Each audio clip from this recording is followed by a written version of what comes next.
Welcome to the New Chemist podcast. We're glad you're listening.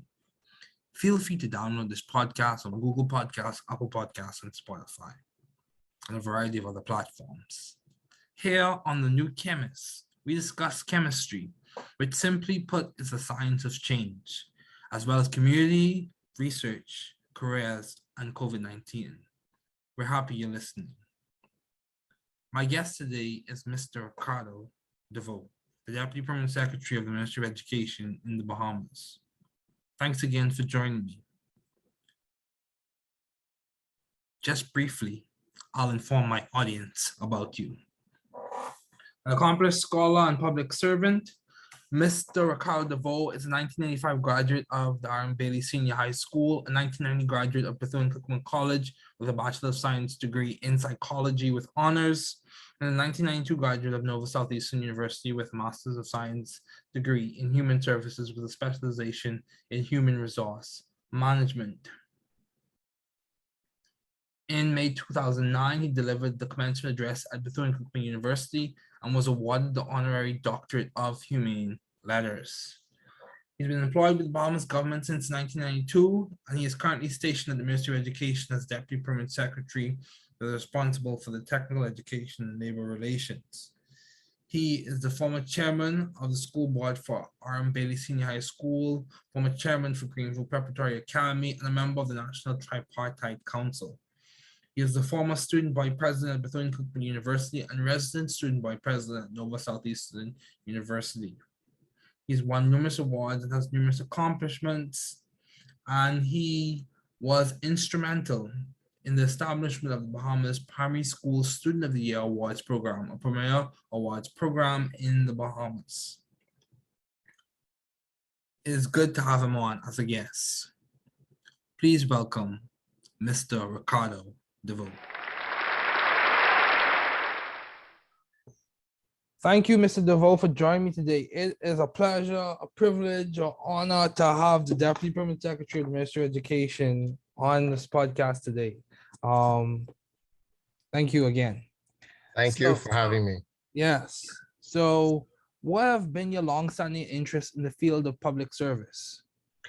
Well, I started as a public service servant 29 years ago, and there were many reasons, people joined the public service. One is economic opportunity, the chance to work on something that they're passionate about, and most persons join the public service because of job security. But for me, honestly, I felt like for the past 29 years, I've been a part of a group of individuals who are determined to change the profile of the public servant, raising the profile of who the public servant is, and also giving the example that the best and brightest individuals still want to work for the government, people who are committed to making a difference. And I know for me, I joined the public service because I want to give back to my country. I want to give back. So that has been my long-standing interest in the field of public service, giving back. Giving back. So reciprocity, basically what you receive, you want to give back in return. So Yes. How do you see yourself doing that? How are you? Do you feel like you're doing that now? Well, I am. In the public service, we have. I started in 1992 once I came back from grad school. And it's interesting because persons usually think, well, okay, you're working at, I'm working at the Ministry of Education now. However, I started working at the Ministry of, I started with the Ministry of Education in 1992. I've been working there since 92 to 98. And then I went on a rotation where I worked at the Ministry of Finance I was on a rotation for 15 months, Ministry of Finance for 5 months, Ministry of Public Works for 5 months. Then I worked in the actual cabinet office for 5 months. They had, we were up and coming public servants, so they wanted to give us a feel of how the public service was.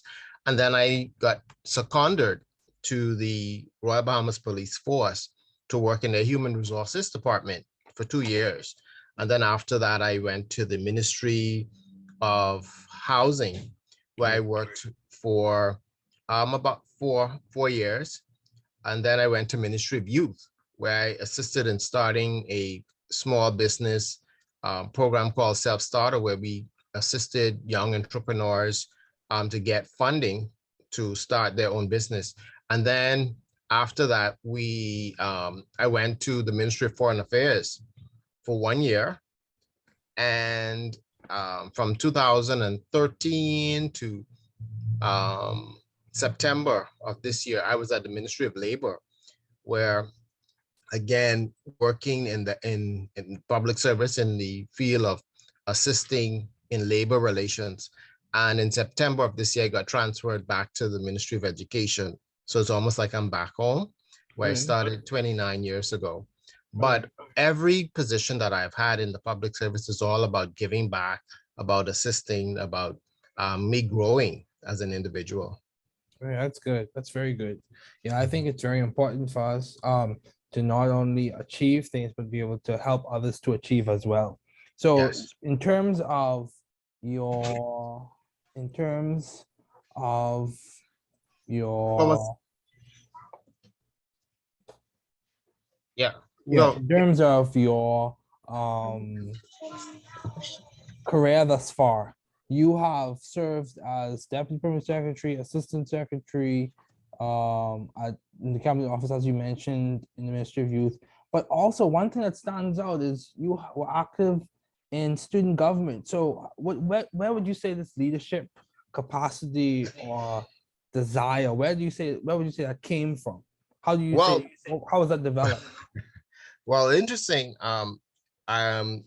In both of my college, my undergrad and grad, I was student body president. And so my love for service began even, I guess, in high school, because I was a part of junior achievement. So I was president of my junior achievement company. When I went to college, I was on student government from my sophomore year.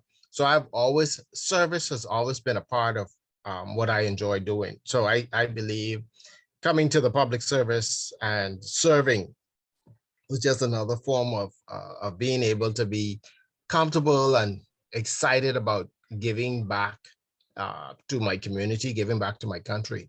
Okay, that's good. That's good. Yeah. So, how do you maintain view of the bigger picture in your career and in your life in general?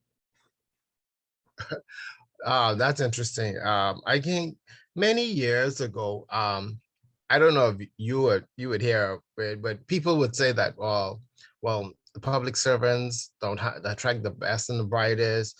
And so I have said for me that the public service, what has caught my attention, I guess, with the public service is that public service, and that's why I say that the career in public service is something that you have to want to give back.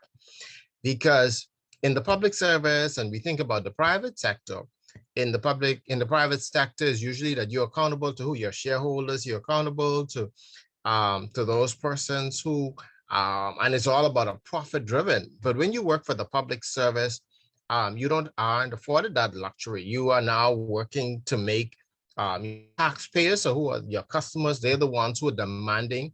And so we don't have no shareholders that we say we have to make a profit. So my bigger picture of working in the career in public service, meaning that I'm going to be obligated to these taxpayers, that I'm going to give the best quality service that I'm supposed to give. I'm going to give back and ensure that whatever section that I'm in, that I'm going to be a part of those change agents that are making the government look good. Mm-hmm. So that's I look at that as, for me, the bigger picture. Yeah, I completely agree. I completely agree. It's you're striving for excellence within your field, within your craft. Make Yes. sure you maximize the resources that are available to you as a public servant. So Yes. yeah, I completely agree. And with that same intention to give back, that's one of the reasons why I started this podcast. That's one of the reasons why I have decided to start writing books as well. As a chemistry graduate student, I've published a book already, and I'm working on some more books. I'm trying to tailor a book right now for BGCSE chemistry students at this moment. Wow. Let me tell you, can I be a little honest about you? I mean, when I met you as a sixth grade student, I would always remember the portfolio that you presented, Okay. the student of the year. Okay. You were about 10 or 11, and Mhm. you were dressed up. And I remember everyone talking about you. You were Okay. dressed up in a high chair, Mhm. in a suit and tie. Okay. And that was the opening picture of your portfolio. And I can I always remember what the words of the judges were. It was like, this young man has already changed his mindset. We can't wait to see where he will be in years to come. And it's interesting that I look at you today and I look at that same young man in that portfolio. And if you go back to your portfolio, you would see you were that young man in that chair, in that high chair with that tie, shirt and tie, doing Yeah. great things, my brother. Doing great Thank you. things. Yeah, God is good. God is good. And I'm thankful for my parents and people like you who saw potential in me to invest in that potential and to give back to me. So yeah, thank you so much. So how have you been adaptive and creative in the field of education? Currently, we encounter some challenges in the Bahamas. Yeah, we are Yes. encountering some challenges. I think everyone's aware of that. So how are we being adaptive or creative? What new technologies, new strategies are we implementing to improve it? Well, I guess one of the things that we have uh, in the last 19, 20 months, especially in the field of education, we have really truly been, as the Ministry of Education, suffering because, I mean, this pandemic has created I guess, a headache for all of us. And in fact, just in the last 4 weeks, the Ministry of Education has been in a lot of meetings. In fact, we just had a town hall meeting on Thursday with our minister, the Honorable Glenisana Martin, Mhm. is that, we have had the virtual platform in education, um, and there have been some challenges because, unlike, I guess, students who are probably in the private schools, who parents are investing, we have a lot of kids who are not being properly, or have not been coming on. So we are having to find like creative ways of how we're going to get these kids back to the level where, at least trying to catch them up. Well, we have now had to, in January, start this hybrid model of kids going back to school, Mhm. because we are giving kids the tools, we're giving them the Technology. technology needed. However, we're still seeing, we're seeing about, at least they're saying about 40% of the kids who have not been on since this virtual began. And so that's a problem for us. Yeah, that And is so very we, true. we are really honestly trying to see how we're going to get these kids back into some school. And of course, prior to the pandemic, we had kids who were falling behind in Mhm. the system. So 20 months, we are working and praying and hoping, because the United Nations has said that if we don't correct this problem soon, we will lose a generation, and we can't afford to lose that. And so the Ministry of Education is doing all it can to ensure that we don't lose a generation here in the Bahamas. We can't afford to do it. Yeah, we can't afford to do that. And I'll say this, I'm a person of faith, so I believe things can change. Yes, yes, and Yeah. we are too, and that's what the minister said last week. She Yeah. says, we are praying that this is not the case. So we Yeah. are we are Yeah. we are praying. Yeah. We are we are believing. We are Faith and believing. strategy. Faith and Yes, strategy. So yes. and along with that same line, I'll drop one more update. I'm also working towards a specific tailored grant to Oh, help support labs back home in the Bahamas. If the grant okay, is approved, if the grant is okay, that's approved, awesome. yeah, Awesome. I'm working towards that as well. So, because at the same time, I agree and I acknowledge that government plays a major role in changing things, but we, the people, have to play a role as well to Yes. complement the changing the dynamic as well. So yeah, that's what I'm working on as well. So how have you sort of found the right environment for you to thrive scientifically and intellectually? How did you know which environment was for you at that particular season and time? Well, it's interesting because I've been um, an individual who have been prayerful about decisions and things that I will do in my life. And interesting enough, it is so weird because I have been I've been in the season. I was at the Ministry of Labor for 7 years, and I knew that it was really time for me to move on. And so I started saying, "Well, Lord, where is my next season?" And so I started asking for directions. I did not know that I would end up back at the Ministry of Education. I thought that was a shock when I got a call to say that I'm being transferred to education, and it was in July of this year that I got the call, and I end up going back to education in September. But then I realized um, God is directing my life, and so if He's directing me, there's something why I went back to education. And of course, I guess we will talk about the impactful program that I have that's not a government funded program, that's something that's private. However, I think that God saw, well, hey, he's doing something in education, impacting education in his private life. Let me see how I can send him to do that work in addition to being at the Ministry of Education. And so I think it's been something looked at complementary. I mean, honestly, I was like, no, I don't want to go to education and they get confused that this program that I had that's private is a part of education, but I'm believing God that he directs us part and he directed me to go back to education. Yeah. So I'm just there. And you know, as someone on the outside, I think there's a continuous trend in that you've always been working in the field of education. Yes. Yeah, so I think it's a continuous trend. Yes. So, you know, along the lines of talking about the COVID-19 pandemic and science education or education in general, would you say that visualizing in terms of what are the desired goals on the other side of this adversity, specifying what we can do now and collaborating, would you say those three aspects are critical to us implementing change to the next phase of this educational system? Well, there's no if, ands, or but. I Okay. think that the last 20 years, 20 months, sorry, has taught us that what we were doing isn't really working properly. And so we now have to start to strategically think about how we're going to implement these changes in the field of education to improve, to make sure that we don't lose any of our students.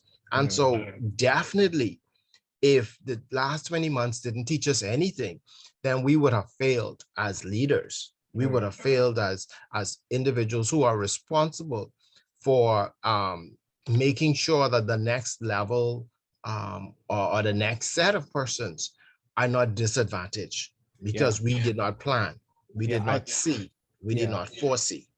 So I just have one more question along this lines, and then we transition to something else.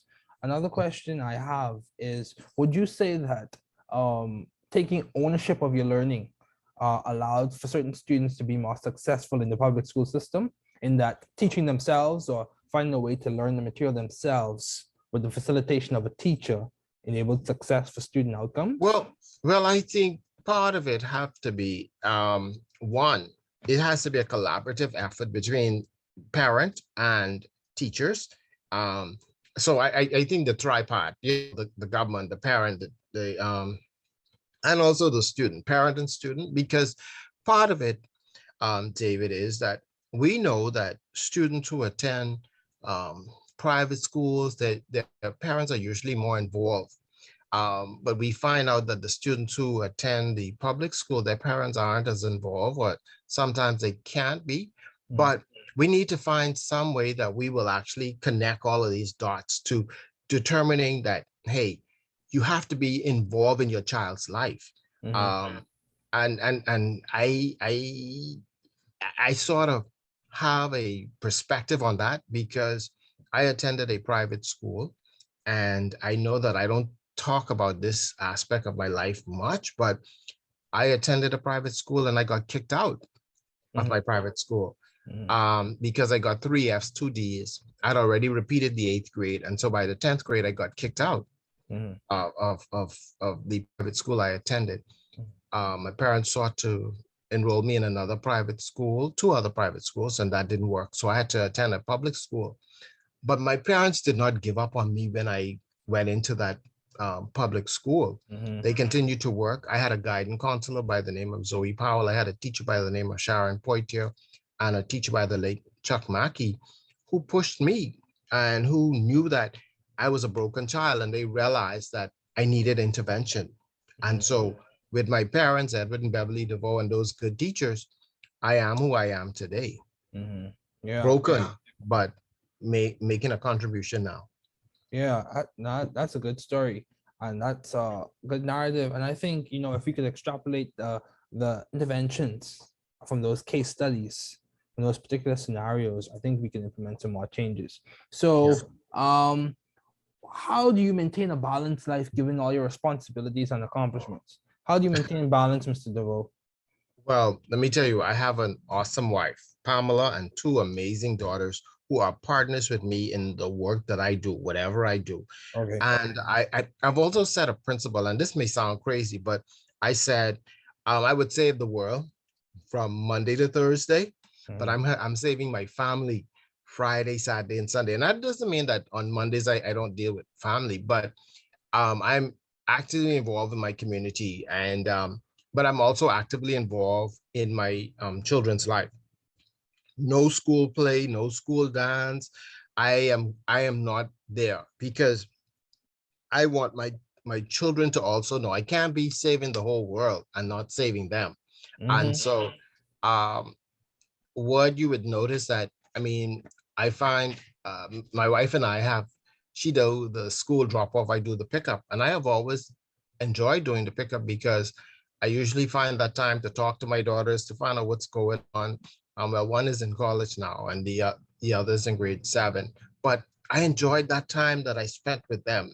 So that was always a part of the balance. So although I was working hard, I mhm, was like, guess what? I'm still saving.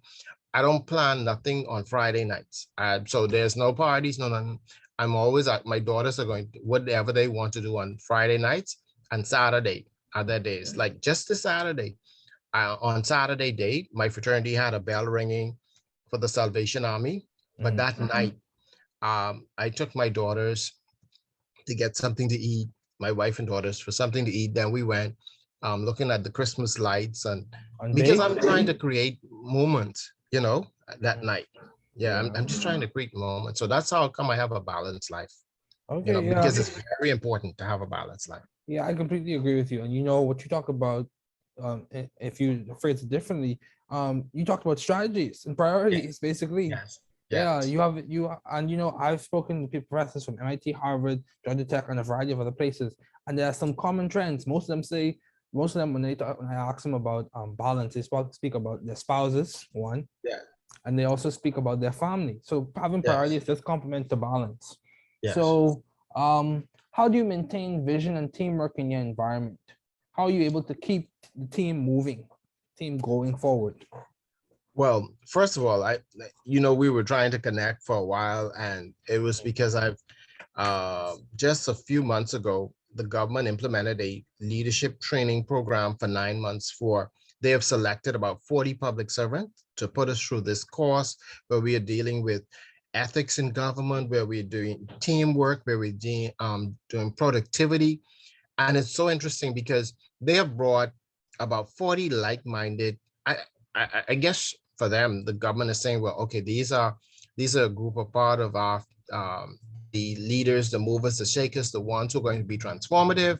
And it's so interesting is that we are feeding off one another because then we realize that, hey, we are going to be a part of the individuals who are going to make a difference in the public service. And so maintaining vision and teamwork Mhm, in that environment, we are feeding off one another. And although we are from respective ministries, we find that there's some common threads of things that we need to do, some things that we need to, how we are going to implement the public service. We know that we have to change the mindset of the public servant, because if we don't, we know one thing, that the public service will not survive. And so for us, we want to be able to be a part of the individuals who are going to be the mentors, the individuals who are going to be the creative ones, to show that, hey, we are going to do what we need to do to make putting persons in the right mindset, allowing persons to see what it takes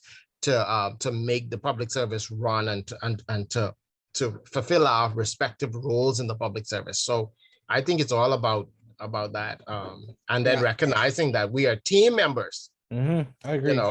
Team members. Yeah, and I was listening to a discussion by a opinion leader, thought leader, whatever you want to phrase her as, pastor as well. And she stated, what's one thing that you can change right now that could change everything? You could change the way you think. You could change, you could decide to change the way you think about your situation. Yes. So yeah, that's good. Mindset is important. So making these questions even more specific, why did you choose psychology as a field to major in? Why psychology? It's interesting. When I went to school, my best friend was a marketing major, and so I didn't know what I wanted to do. And so my first semester in college, I selected marketing as a major. However, I knew that I wanted to work in a field that deals with working with people. And so I took a psychology class and I fell in love with it. And so I started thinking about what kind of careers you can get with a degrees in psychology. And I am so embarrassed to tell you how this one ended up, but I loved psychology. And it was a how I'd say a mind-blowing experience. It was and so in my freshman year, I decided, let me look at some of the majors, and I ended up doing after that course, the second course, and I saw psychology being the greatest area for me.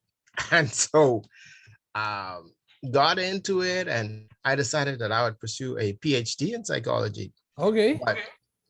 But I didn't. Let me tell you what happened. I graduated from college at the age of 22, and I was like, oh man, 5 more years in school. I'll be 28. I'll be single, no kids. Do I want to spend the rest 5 years in school?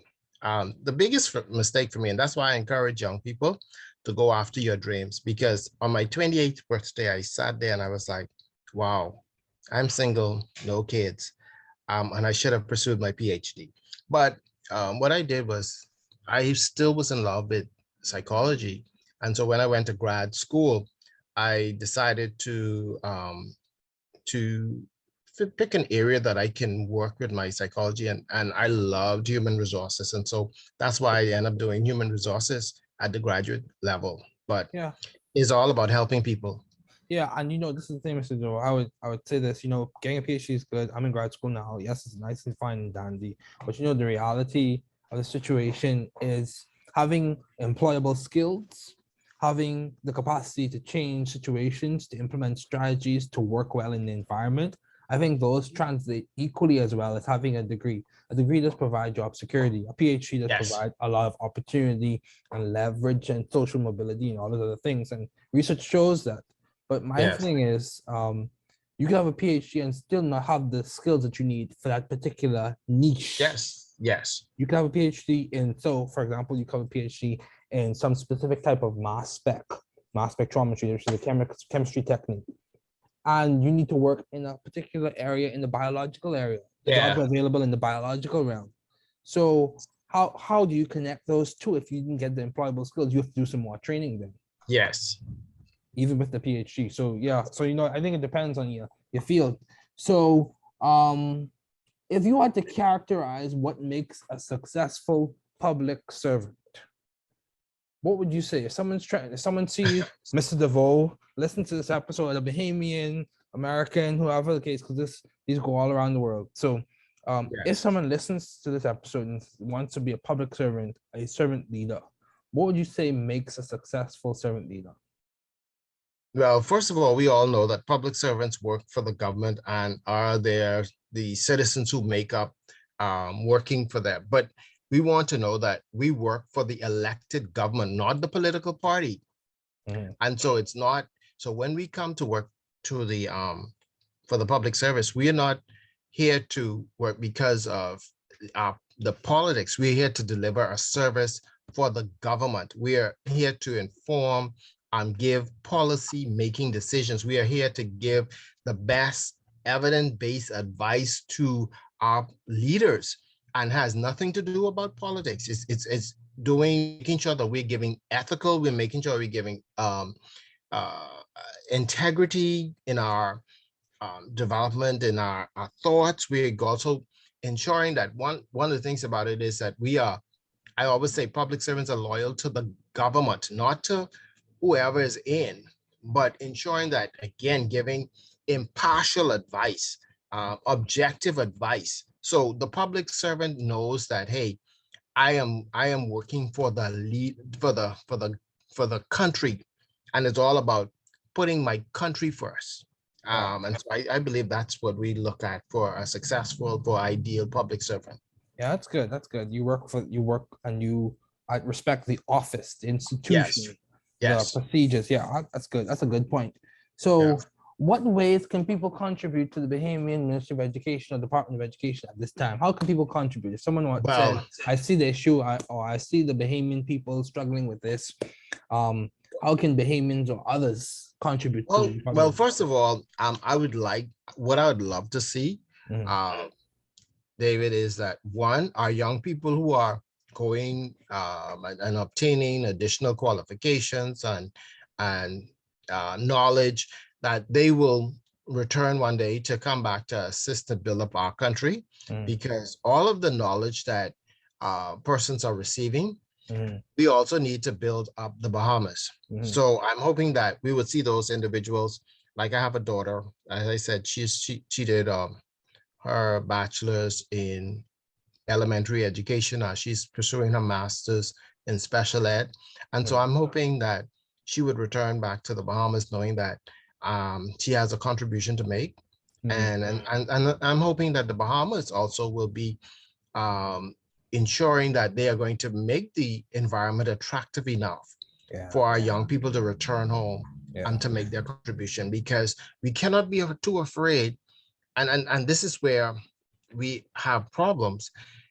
um, our young people are getting the qualifications, but they're afraid to give them the advancement they need, Mhm. because they say, well, they're too young. And so I'm hoping that we change our mindset too, Yeah. because you can't expect our young people to go off and be trained, and Mhm. you're not willing to embrace them Mhm. because you feel that they're too young. And so that's a problem in the Bahamas. Yeah, I completely agree that there's a mindset shift that has to change. Yes, There's a yes, mindset shift that has to yes, take place in that a fresh perspective can be yes, good. yes. Yeah, novelty and naivety don't always go hand in hand. Yeah, yeah. Yeah. So just because someone's young doesn't mean that they don't have the capacity to make a Yes. substantial change. Yes. And yeah, so I completely agree with that. So do you have any advice to those wanting to pursue the field you are currently working in? Well, my advice to them is that one, you be open mind, change that mindset. I want you to also to be to be mindful of what it is that you want to do. I'm so sorry but for me, Mm, David, everything that I do, it's all about what legacy Ricardo Deveaux is going to make, whether mm, it's in private, public. What is going to be the legacy? What is going to be something that I'm going to give to someone else? mm, It's all about mentoring. mm, I believe that I am placed on earth to make someone else better than I was, or to mm, make their road better than I was. So it's helping someone else, mentoring somebody else in this road called life. And yeah, so I'm here to offer myself so that the person who comes after me mhm. doesn't have it as hard as I did. Yeah, I completely agree with you. You know, if I could help somebody as I travel along, Yes. my living will not be in vain. And you know, another thing is, I spoke with a professor from Harvard University, Harvard and MIT. This is a co-director of the Health Sciences and Technology School. His name is Dr. Emery Brown. And one of the things he said, and this is not a novel, but this is important. He said, if you could be nice to someone, why not do it? If you can just be nice to someone, you're never too important to help someone or to reach out to someone. So I think that's very important. You're never too important. Never. Because you know, God and Jesus Christ reached out to us. Yes. Yeah. So you're never too important. So what has been some of the most beneficial advice you have received? Wow. One is that as I said earlier, having flunked out of high school, I remember having my teachers and my parents tell me that yes, I can. And so I think made that phrase so powerful. But I remember my parents telling me, Ricardo, you can move beyond this point. I, I, although you failed, I'm not giving up on you. You are my child. You are my student, and you can do it, and you will do it. And so that's why for me, David, whenever I meet young people, I actually give them the tool of telling them, yes, they can. Yes, you can become whoever you want to become. Write it down, study it, review it, and make it happen. I completely agree. Write the vision, make it plain so that they run nothing. Habakkuk 2:2. Yeah, don't tarry, wait for it. It'll surely come to pass. Yes, Yeah, sir. yeah. So you know, I completely agree with that. And you know, the thing I've come to understand is, yes, we recognize faith has its role in like religious circles, but faith also has a role in our vocational lives. Yes, it Yeah, it does. has a substantial role. So you know, and I think as we conclude, one thing that's important is I think some things we can take away from this conversation is don't be persistent, persevere, don't give up. You know, things are challenging, but you know, hold fast to faith and hold fast to the people that are around you. And I think one of the things that we have come to understand is children, especially even in scientific circles, pediatric population is known that they have the capacity to be resilient. So things can change. Yes, they Things can can. change. You just have to put in the work and trust God with the process. Yes. Yeah. So thank you, Mr. Deveaux. This is a really good Thank you, conversation. David. Thanks for listening. We're glad you were able to tune into this podcast. Once again, this is The New Chemist, where we discuss chemistry, which simply put is the science of change, as well as the other sciences, careers, community, research, and COVID-19. Thanks again for listening. Note, the views on this podcast represent those of my guests and I.